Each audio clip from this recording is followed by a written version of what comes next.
자, 우리 2강 인간 복받은 존재라는 제목으로 우리 오늘 말씀을 나누겠습니다. 1강은 오전에 말씀드린 대로 전체에 대한 설명입니다. 그리고 이제 2강부터 10강까지는 1강에 대한 내용을 설명해 가는 거예요. 1강이 핵심이라고 본다면 2강부터 10강은 그 1강에 대한 설명들을 쭉 해가는 것이고요.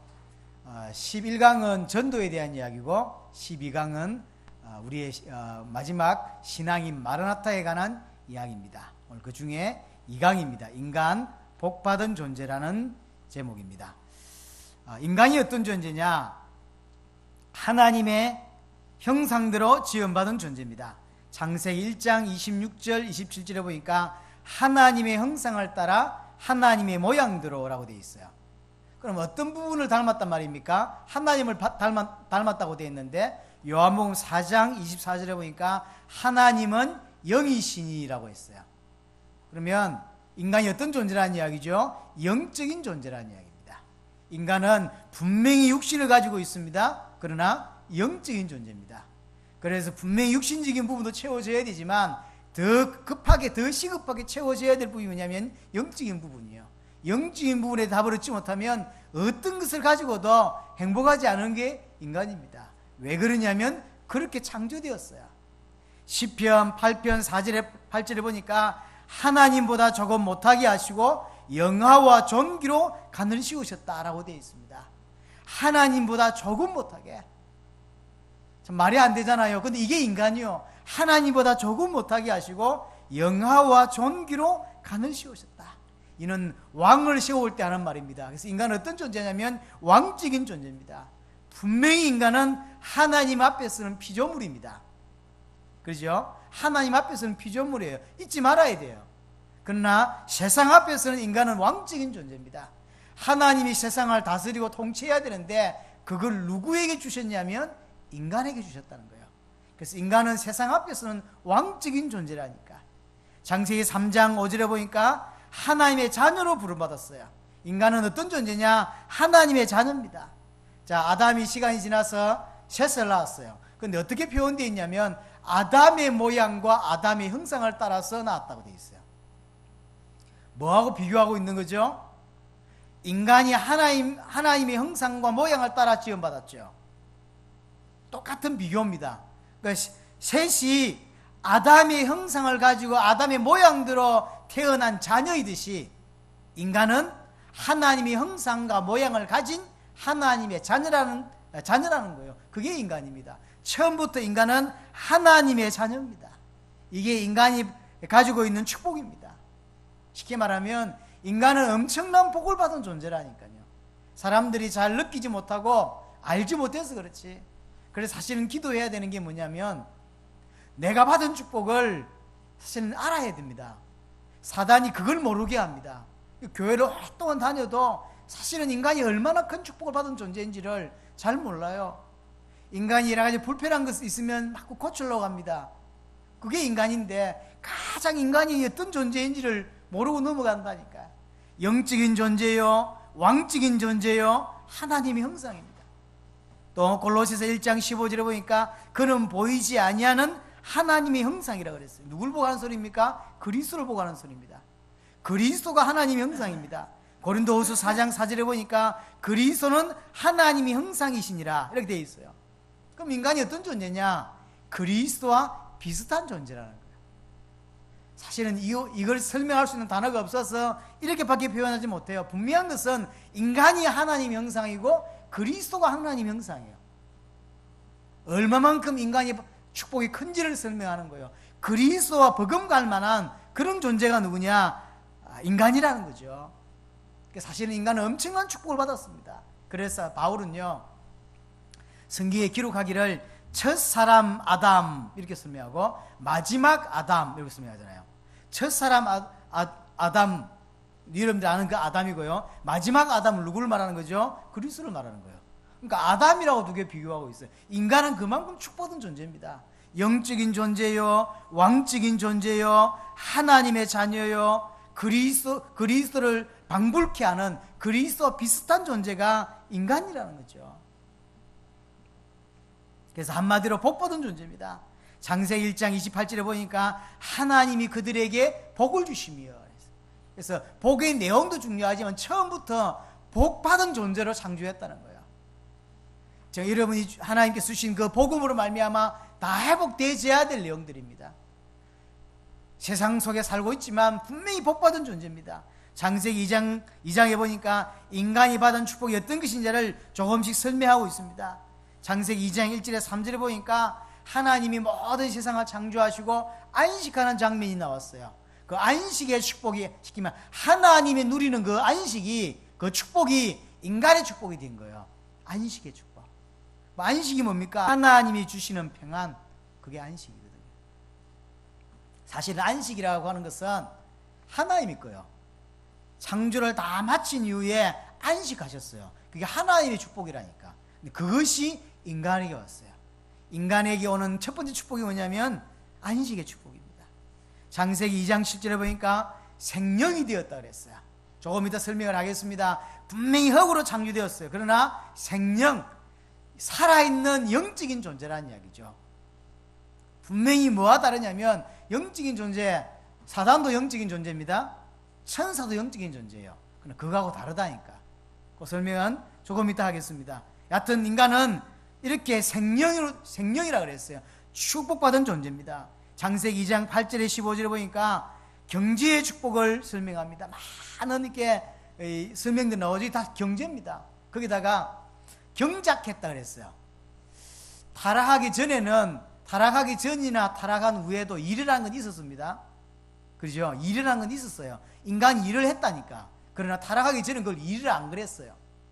타락하기 전에는 정복하고 다스리는 거예요. 일이 아니었습니다. 그러나 타락한 이후에는 정복하고 다스리는 것이 아니라 먹고 살기 위하여 일을 하게 된 거예요.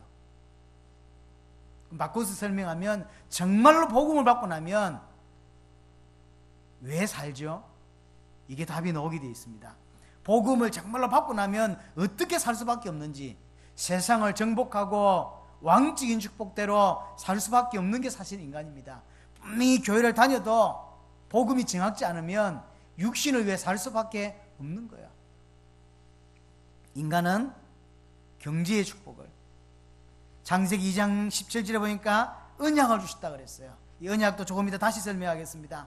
창세기 2장 18절에 25절에 보니까 가정의 축복을, 하나님께서 하와를 만드시고 가정을 이루게 하시고, 그래서 뼈 중에 뼈요 살 중에 살이라고 하며 이 가정의 축복을 하나님 허락하셨습니다. 가정은 굉장히 중요한 부분입니다. 많은 부분이 어려움이 와도 가정이 평안하고 가정이 좋으면 많은 것을 이겨냅니다. 근데 밖에서 성공을 해도 가정이 행복하지 않으면 사실은 다 무너지죠. 세계 문제, 사실은 가정 문제라고 봐야 됩니다.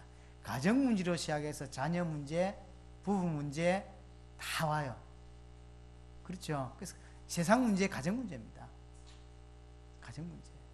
원래 인간은 가정의 축복을 받은 존재였다니까요. 돈 때문에 가정이 무너지는 것처럼 보이지만 그건 그렇지 않습니다. 무너질 수밖에 없는 영적인 상태를 가지고 있는데 돈이 문제가 된 거예요. 그래서 남들이 볼 때는 돈 때문에 이혼하고 돈 때문에 무너지고 깨진 줄 알아요. 그렇지 않습니다. 가정은 너무 소중합니다. 왜 그러냐? 하나님이 그렇게 창조했다니까, 인간을요. 가정이 축복이 되도록. 창세기 2장 19절 20절 보니까 이제 각종 짐승들과 이런 거 다 이름을 짓습니다. 그게 왕적인 부분도 있지만 인간이 가지고 있는 축복을 설명하는 거예요. 엄청난 지혜를 받았어요. 그게 인간입니다. 진정한 공부는 그리스도 안에서만 할 수 있는 거예요. 그렇죠? 그리스도만이 지식 중에 지식이거든요. 또 이런 것 중에 최고의 축복이 뭐냐라고 물으면 당연히 인간은 하나님 안에 거하는 게 최고의 축복인 거죠. 그렇죠? 분명히 영적인 존재입니다. 축복입니다. 분명히 하나님 형상이고 왕적인 존재요. 하나님 자녀입니다. 다 축복입니다. 그러나 진짜 축복 중에 축복이 뭐냐라고 할 때 하나님 안에 거하며 살도록 하는 거, 그게 축복입니다. 그죠? 아이는 돈이 필요한 게 아닙니다. 부모의 그늘이 필요한 거죠. 인간은 어떤 존재냐면 천사하고 뭐가 다르냐면 천사도 영적인 존재고 사단도 영적인 존재지만 인간이 영적인 존재잖아요. 그 차이가 뭐냐면 사실은 하나님 안에 거하는 거예요. 하나님과 교제하고 하나님을 만나고 하나님을 누리고, 이게 인간이 받은 가장 큰 축복입니다. 그 중에 하나가 생명입니다. 세 번째로 생명이라는 단어가 나왔습니다. 분명히 인간은 흙이었습니다. 근데 흙이었던 인간을 하나님이 생명이 되게 하셨다고 했어요. 생기를 불어넣으시니 생명이 되었다. 하나님의 생명을 주신 존재, 하나님의 생명을 가진 존재예요. 살아있는 존재. 여기에 더 가장 정확한 설명이 중남미에 사는 설명인데, 이게 가장 정확한 것 같아요. 노트북이나 이런 휴대폰의 기능이 참 많습니다. 아무리 기능이 많아도 전원이 연결되어 있을 때만 소용이 있죠. 인간이 하나님의 자녀요, 영적인 존재요, 어마어마한 축복을 받은 존재라 할지라도 하나님과 단절되면 아무 소용이 없는 거예요.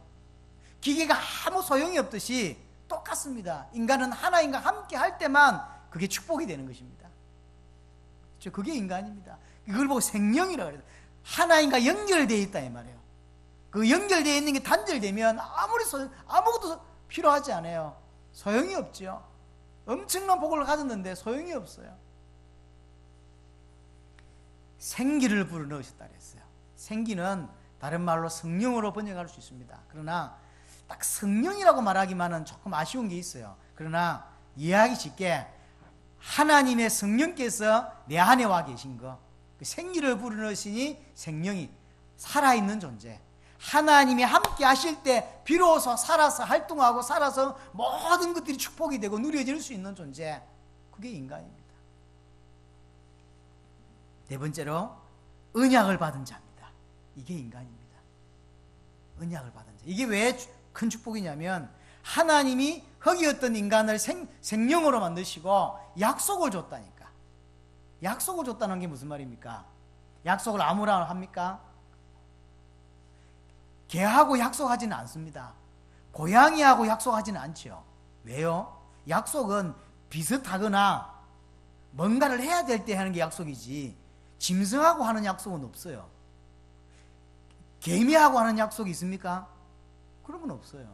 하나님이 인간에게 약속을 하셨다는 이야기는 그런 거예요. 인간을 그만큼 존귀하게, 인간을 그만큼 인정하셨다는 거예요. 약속의 대상이라니까.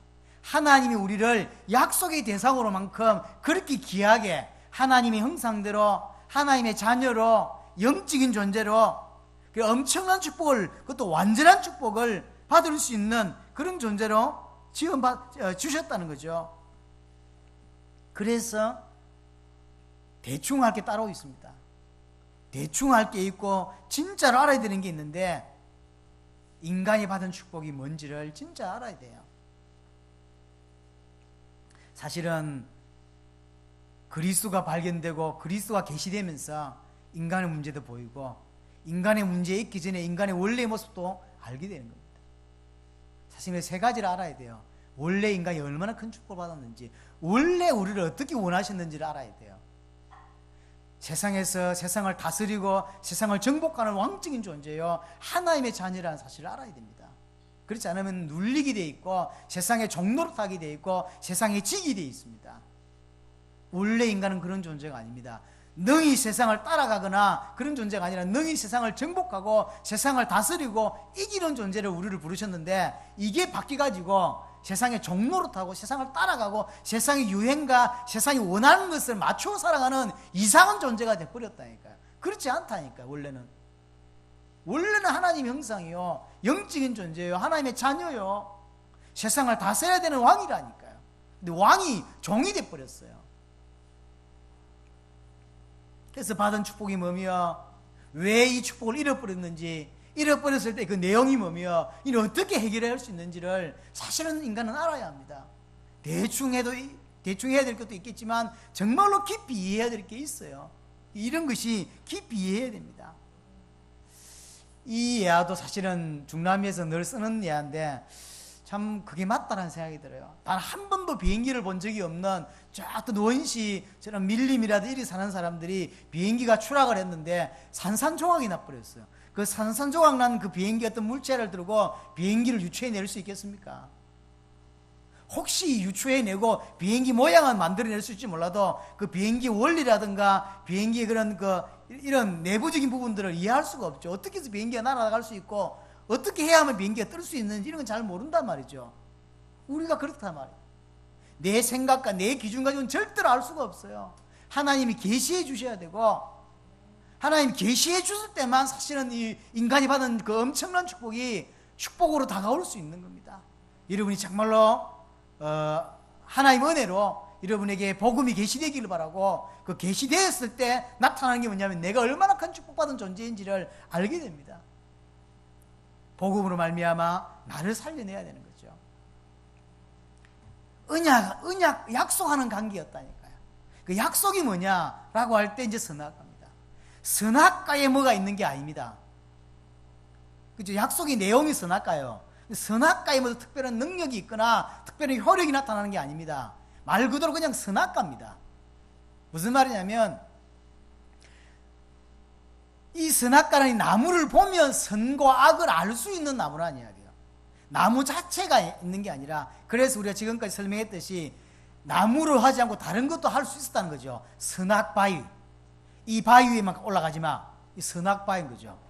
저 나무만 만지지 마. 이렇게 할 수 있는 거죠. 얼마든지 할 수 있는 거예요. 쉽게 말하면 언약은 어려운 게 아니었어요. 지금도 마찬가지입니다. 예수가 그리스도라는 게 언약이고 복음인데 어려운 게 아니에요. 왜죠? 모든 문제를 주님이 해결해놓고 믿으라고 하는 거죠. 어려운 게 아닙니다. 믿으면 되는 거예요. 선악과도 마찬가지입니다. 약속을 주시고 그 약속을 보고 그냥 믿으면 되는 거예요. 믿게 하기 위해 주신 게 언약입니다. 선악과를 쳐다보고 뭐가 선입니까? 하나님을 섬기는 거, 하나님께 순종하는 거, 그래서 안 따먹는 거, 그게 선이죠. 뭐가 악이고 뭐가 죄입니까? 하나님을 섬기지 않고 하나님을 거부하고 하나님을 떠나는 거, 그래서 불순종하는 거, 그게 죄요. 그게 악입니다. 선악과를 왜 주셨죠? 사람들이 이상하게 질문하는데 왜 주셨냐면 그 선악과라고 하는 것은 하나님을 인정하는 거예요. 따먹지 않는다고 하는 것은 하나님을 인정하는 것이고 하나님을 믿는 것입니다. 이게 지금으로 따지면 뭐죠? 예배입니다. 왜 우리가 예배하죠? 또 우리의 삶이 왜 예배가 되어야 되죠? 하나님을 인정하는 거라니까요. 하나님만이 나의 주인이고 하나님만이 나에게 하나님이시다. 하나님이 내 인생의 모든 것이다 하는 걸 인정하는 게 예배입니다. 주일날 교회 왔다 갔다 하는 게 예배가 아니라니까요. 이렇게 인정된 사람이 하나님께 하는 것이 예배라니까요. 그 예배는 그래서 생을 걸만한 거예요. 아담은 생명을 걸고 언약을 지켰어야 했어요. 지금도 마찬가지입니다.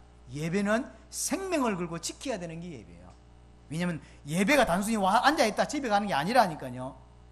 선악과하고 똑같은 거예요. 하나님을 인정하는 것이고 하나님을 하나님으로 믿는 것이고 하나님 말씀에 순종하는 거예요. 선악과와 예배는 좀 다를 수 있지만 가장 선악과의 언약을 가장 정확하게 이 시대에 설명하자면 예배와 똑같습니다. 그것이 이제 우리 삶 영역 속에 전 영역 속에 나타나게 되는 것입니다. 인간은 엄청난 축복을 받은 존재였어요.